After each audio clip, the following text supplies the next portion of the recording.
Shalom, puji nama Tuhan berjumpa kembali minggu ini.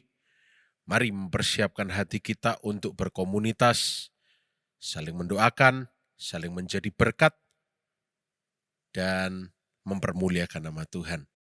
Minggu ini kita akan sama-sama membaca di dalam Mazmur pasal 73 ayat yang ke-26. Firman Tuhan berkata demikian, sekalipun dagingku dan hatiku habis lenyap, gunung batuku dan bagianku, tetaplah Allah selama-lamanya. Saudara, dari ayat yang kita baca tadi, kita bisa mendapatkan kesimpulan bahwa kita ini tidak kekal, tapi Allah itu kekal untuk selama-lamanya. Dan Allah kalau sudah bilang, Dia adalah pelindung kita, Dia menyertai kita, itu Dia tidak akan cancel, Dia tidak akan batalkan itu. Ya. Dan di sini kita baca, saudara bisa baca juga ayat 25 ayat sebelumnya, yang berkata, siapa gerangan ada padaku di surga selain Engkau tidak ada yang kuingini di bumi. Ya. Dan ayat 26 tadi kita baca berkata, sekalipun dagingku dan hatiku habis lenyap, gunung batuku dan bagianku, tetaplah Allahku selama-lamanya.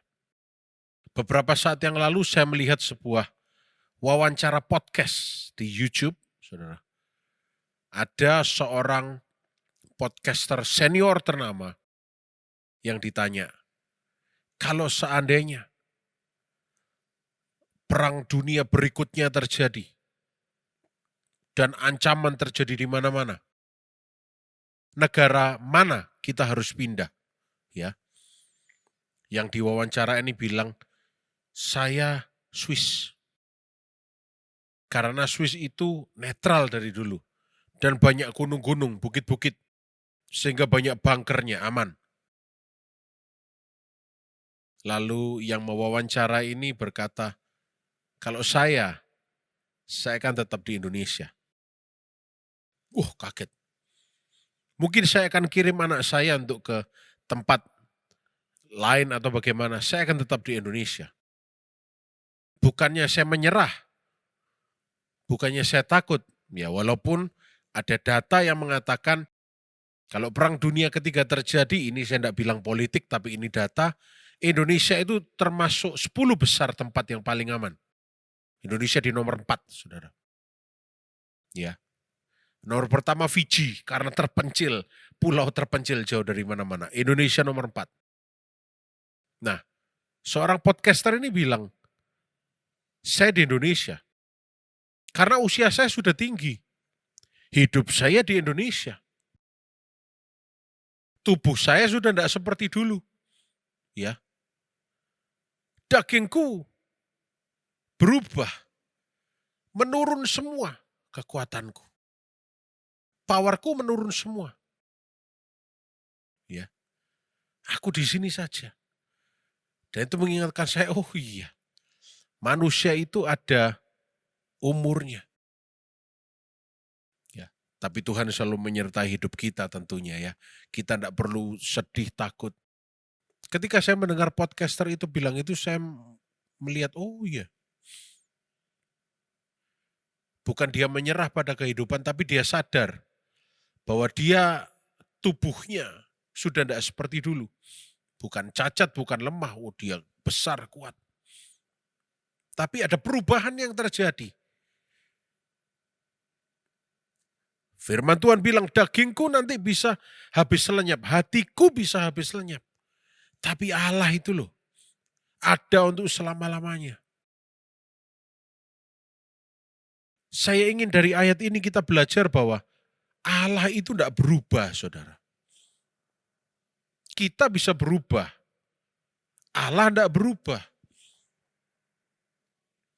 Jadi kita yang bisa berubah ini, mari melekat pada pribadi yang tidak pernah dan tidak bisa berubah. Mari kita mengikuti Yesus. Karena dia tidak berubah. Bukan berarti kita harus jadi seperti vampir. Oh, saya juga pengen awet muda, saya pengen tidak berubah seperti Allah. Bukan itunya.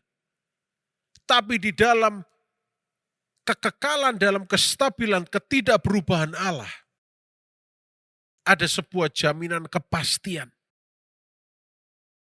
Ada sebuah jaminan yang tidak berubah, ada janji yang tidak berubah. Ada harapan yang tidak berubah, yang tidak mungkin musnah. Bukankah semua kita ini hidup ingin mencapai sebuah harapan yang baik? Harapan itu tercapai. Bukankah kita ini hidup berlomba-lomba untuk hidup lebih baik? Mari berpegang pada Allah yang baik. Karena daging kita bisa berubah. Tubuh kita lemah. Ya. Tapi Allah kita, Dia sumber kekuatan kita, gunung batu kita. Minggu ini kita belajar. Kita tidak melihat kelemahan kita, tapi kita memandang Allah kita. Tetap mengikut Yesus, tetap menyangkal diri, memikul salib kita. Pandang Dia. Dia tidak berubah. Dia sumber kekuatan kita. Sumber pengharapan kita.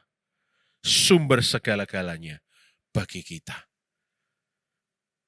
Selamat berkomunitas dan terus bergantung kepada Allah yang perkasa, yang tidak berubah, yang menjadi bagian kita untuk selama-lamanya.